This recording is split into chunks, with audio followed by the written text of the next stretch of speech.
এখন আমি সলিমদ্দি, ইনি হলো হাজির সাহেব মানুষ, ইনি হলো মৌলানা সাহেব মানুষ। এখন ইনি যদি এই কুরবানি দিল, কুরবানির টাকার মধ্যে যদি ঝামেলা থাকে বা মানে কোনো খারাপ টাকা দিয়ে যে কুরবানি ভাগ দেয়, কুরবানি করে, কবুল যদি না হয়, তাহলে দেখেন আল্লাহ কত ভালো আমাদের বাড়ছে। সুদের টাকা দিলেই বসতে খাচ্ছি, মানুষ আরে বাবারে কুরবানি দাতা কি কত বড় গরু কিনছে, সুদের টাকার গরু তা আমরা জানি না, ঘুষের টাকার গরু তা আমরা কুরবানি দিচ্ছি। কিন্তু আল্লাহ বাঁচাইছে, এটা হচ্ছে রসুলের বরকত। জোরে বলি সুবহানাল্লাহ।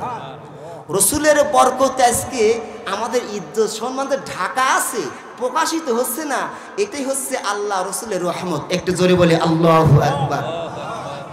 আজ যদি এই পূর্বের মতো যে কুরবানির সিস্টেম, কবুলের সিস্টেম থাকতো, আমাদের ইজ্জত সম্মান একেবারেই নষ্ট হয়ে যাইতো। কথা বলেন ঠিক কিনা?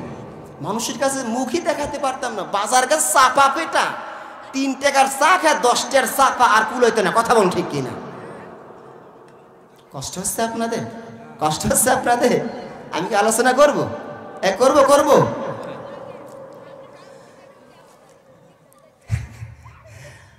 অবশ্য বন্ধুগণ, আসেন সামনের দিকে এগিয়ে যাই। আমি আপনাদের সামনে সূরাতুল আস-সাফের 10 নম্বর আয়াত আমি আপনাদের সামনে তেলাওয়াত করেছি। আল্লাহ সুবহানাহু ওয়া তাআলা আমাদের সুন্দর করে জানিয়ে দেন, ইয়া রাসূলুল্লাহ, হাবিবাল্লাহ, নবী গো,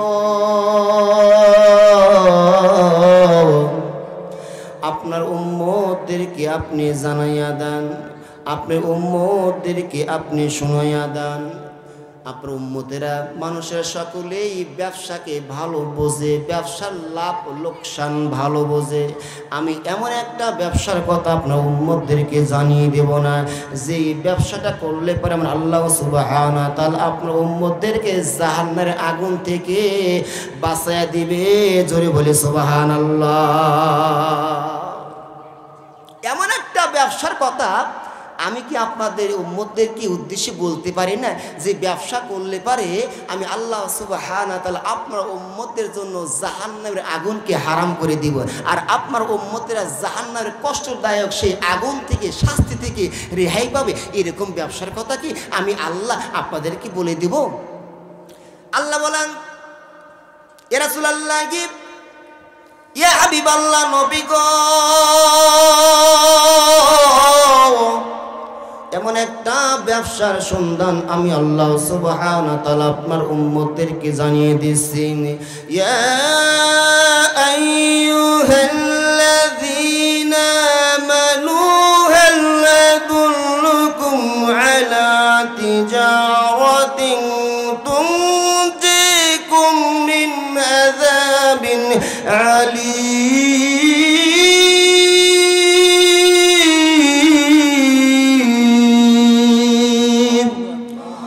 জোরে বলেন না আল্লাহু আকবার, অন্তর থেকে বলেন না আল্লাহু আকবার, জীবনের শেষ সময় মনে করে বলেন না আল্লাহু আকবার।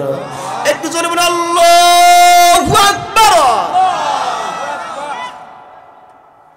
একটা আল্লাহর কথা, একটা ফজিলতের কথা বলে আগে। আমি অনার্সে 3য় বর্ষে পড়েছি।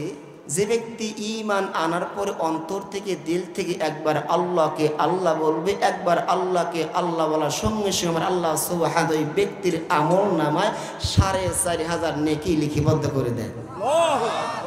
একটু জোরে বলেন না আল্লাহু আকবার। আর একটা কথা বলতেছি, বলুন তো আল্লাহর নাম কয়টি? সবাই কি জানেন?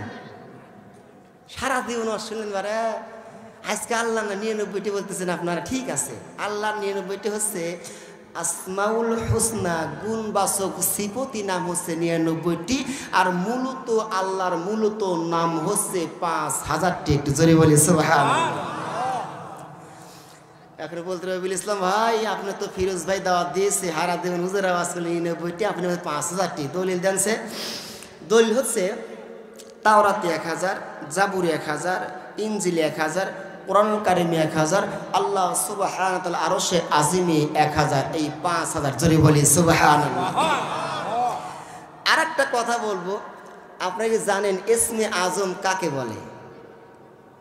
ইসমে আজম, অনেকেই পরিবারের মধ্যে গন্ডগোল ফেতনা হলে পারে, বিশেষ করে যদি স্বামী স্ত্রীর মধ্যে যদি ফ্যাসাদ লেগে যায়, ওই স্বামী হোক বা স্ত্রী হোক কবিরাজ বাড়ি যায় না? কবিরাজ বাড়ি যায়, কবিরাজের হাত পাতার কবিরাজ সাহেব উড়ে গেল, কি হয়েছে কি হয়েছে? রাসূলুল্লাহ হাবিবাল্লাহ, ব্যবসার মূল নীতি হলো এটাই, তুমিনুনা বিল্লাহি, আল্লাহর পুরো ঈমান আনা। আমরা তো সকলেই আল্লাহর পুরো ঈমান এনেছি কি আনি নাই? আমরা সকলেই আল্লাহর পুরো ঈমান এনেছি। আল্লাহ সুবহানাহু ওয়া তাআলা বললেন ও রাসূলিহি, আল্লাহ রাসূলের পুরো ঈমান আনতে হবে। ওয়াতুজাহিদুনা ফি সাবিলিল্লাহ, আল্লাহর পথে দ্বীনকে কায়েম করার জন্য, কোরআনকে জমিনে বাস্তবায়িত করার জন্য আল্লাহর পথে, কোরআনের পথে আমাদের জিহাদ করা দরকার আছে না না? সত্য কথা বলতে, কোরআনকে জমিনে প্রতিষ্ঠা করার জন্য মারি খাও, কিল খাও, ভুসি খাও, এমনকি নিজের বুকের তাজা রক্ত ঝরিয়ে দাও, তাহলে আমার আল্লাহ সুবহানাহু তোমার তাকদিরে জান্নাত লিপিবদ্ধ করে দেবে। একটু জোরে বলি আল্লাহু আকবার। এখন আসুন, আমরা তো ঈমানদার, আমরা তো ঈমান এনেছি। তুমিনুনা বিল্লাহি, আল্লাহর পুরো ঈমান এনেছি। কেমন ঈমান আনলাম? ঈমানদার তখনই আমরা সাজি, তখন আমরা ঈমানদার দাবি করি যখন কোনো কিছুর ফয়সালা নিজের পক্ষে হয়, স্বার্থ জেনে সেখানে ঈমানদার হয়ে যায়। আর স্বার্থ যদি না থাকে তখন ঈমান দেখার টাইম নাই। কথা বলুন ঠিক কিনা? এই তো আমাদের অবস্থা।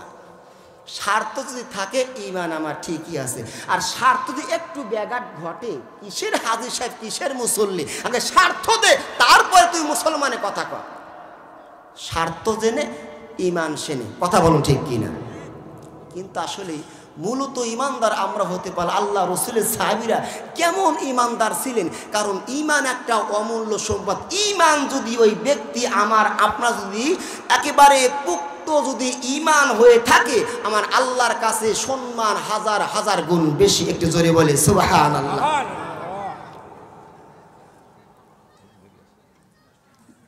নাসরুম মিনাল্লাহি ওয়া ফাতহুম করিব ওয়া বাশশিরিল মুমিনিন।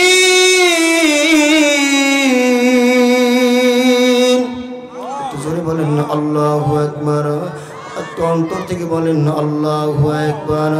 তুই তুমান তাশাউ ওয়া তুজিল্লু মান তাশাউ বিয়াদিকাল খায়র, ইন্নাকা আলা কুল্লি শাইইন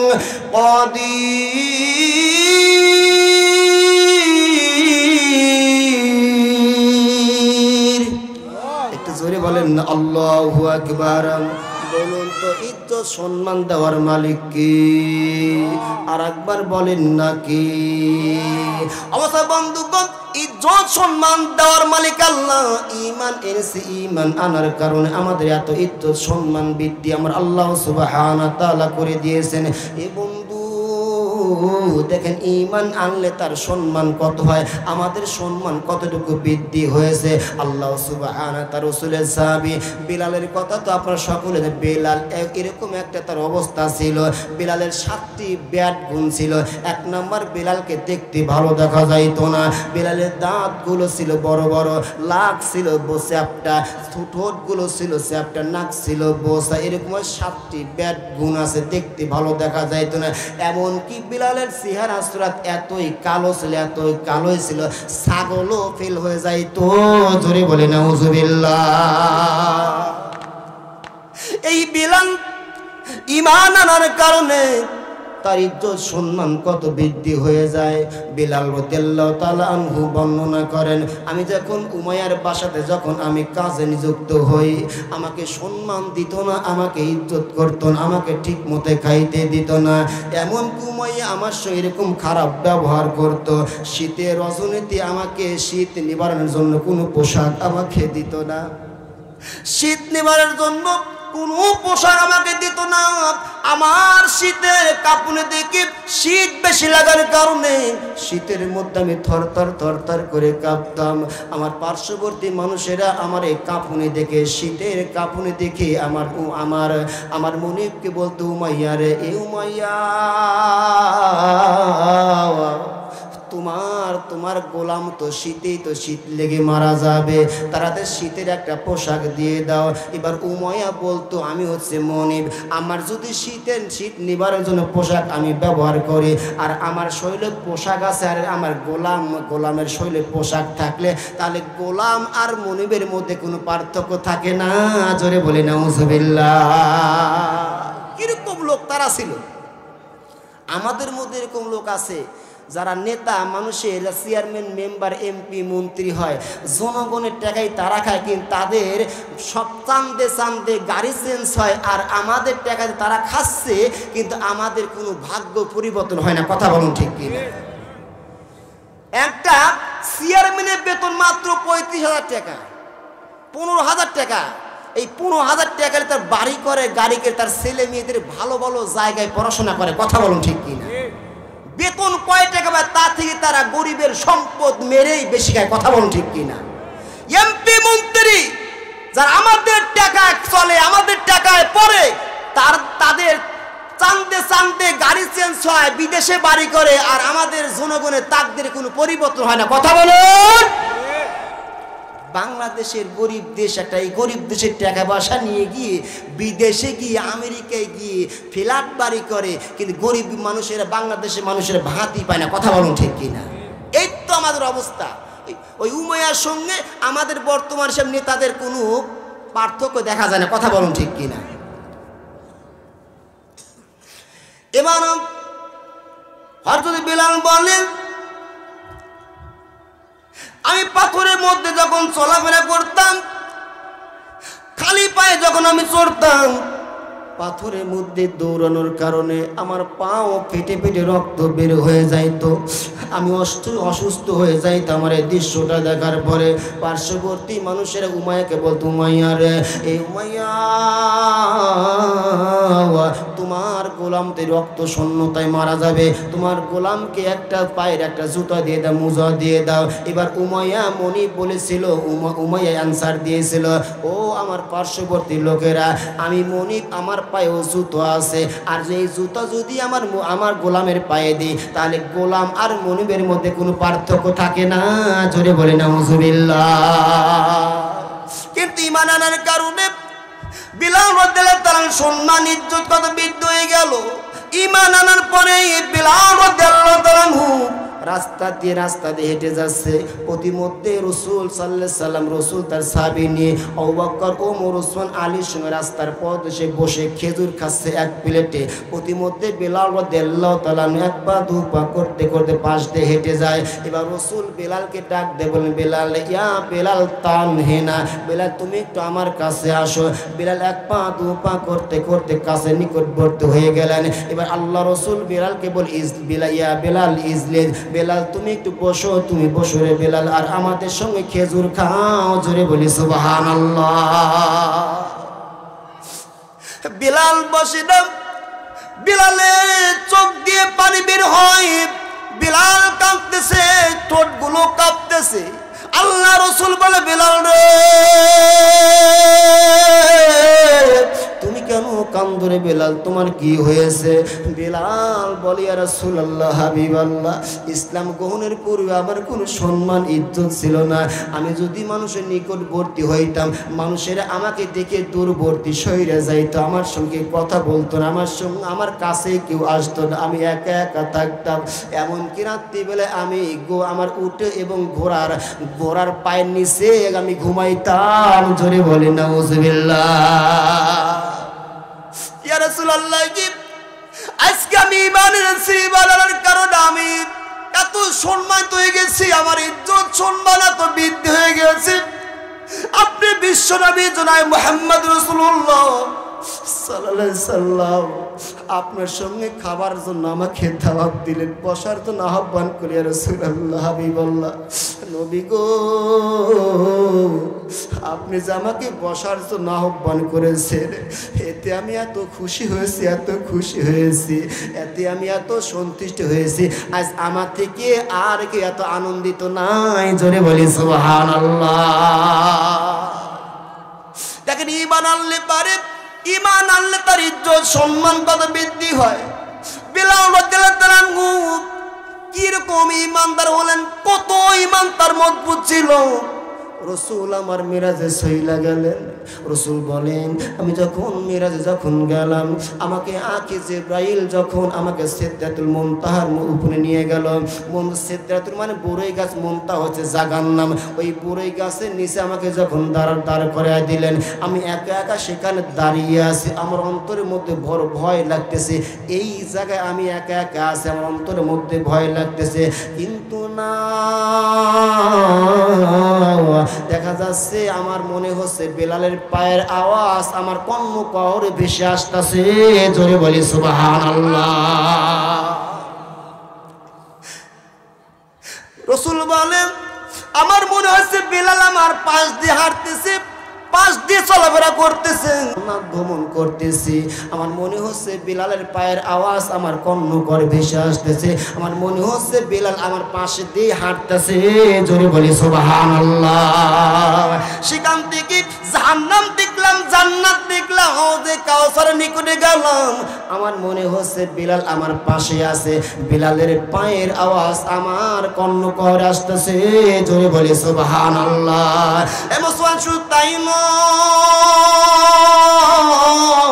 আমার মনে হলো যখন আমি আরশে আজিমে যখন চইলা গেলাম, আমার মনে হচ্ছে বিলালের পায়ের আওয়াজ আল্লাহর আরশে আমার কর্ণ করে আসতেছে। জোরে বলি সুবহানাল্লাহ। একটু জোরে বলি আল্লাহু আকবার। তুইযু মান তাশাউ তুযিল্লু মান তাশাউ বিয়াদিকাল খায়র ইন্নাকা আলা কুল্লি শাইইন কাদির।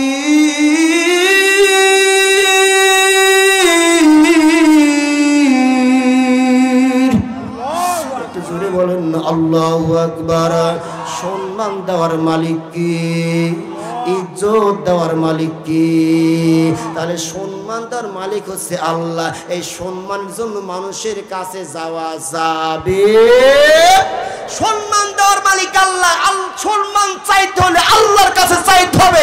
সম্মানের জন্য মানুষের একটা দরবারে যাওয়া যাবে।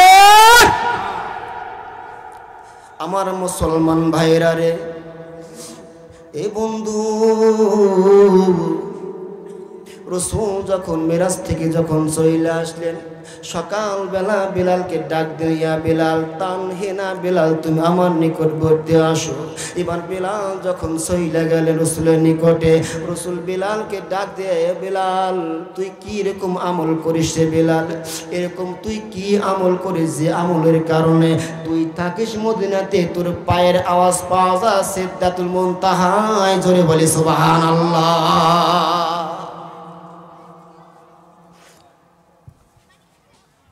এবার রাসূল বেলাল রে, এ বেলাল তুই থাকিস জমিনে, তুই থাকিস সেই মদিনাতে, তোর পায়ের আওয়াজ পাওয়া যায় আমার আল্লাহর জান্নাতে। এ বিলাল তুই থাকিস মদিনাতে, তোর পায়ের আওয়াজ পাওয়া যায় হাউজে কাউসারে। এ বিলাল রে, তুই থাকিস মদিনাতে, তোর পায়ের আওয়াজ পাওয়া যায় আমার আল্লাহ সুবহানাহু ওয়া তাআলা আরশে আজিমে। জোরে বলি সুবহানাল্লাহ। এবার বিলাল কোনো কথা বলে না, বিলাল পোপায় পোপায় কাঁদতেছে। রাসূল বললেন, বিলাল রে তুমি কেন কাঁদো? তোমাকে প্রশ্ন করেছি, তুই কি এরকম আমল করিস রে বিলাল? আমলের কথা একটু বল। তুই এরকম কি সম্মানিত জনিত কাজ তুই করিস রে বিলাল? একটু বল দেখি তুই কি আমল করি, একটু তোর আমলের কথা একটু খুলে বল। এবার বিলাল রাদিয়াল্লাহু তাআলা দু চোখের পানি দিয়ে এবার বুকটা ভাসানো শুরু। বুকের পুরো পাথর ছিল আমার, আমি কোনো কষ্ট মনে করি নাই। তাও তো আমি তোমার নামটা আমি জপতে পেরেছি, আল্লাহ শব্দটি আমি জপতে পেরেছি। ও মালিক,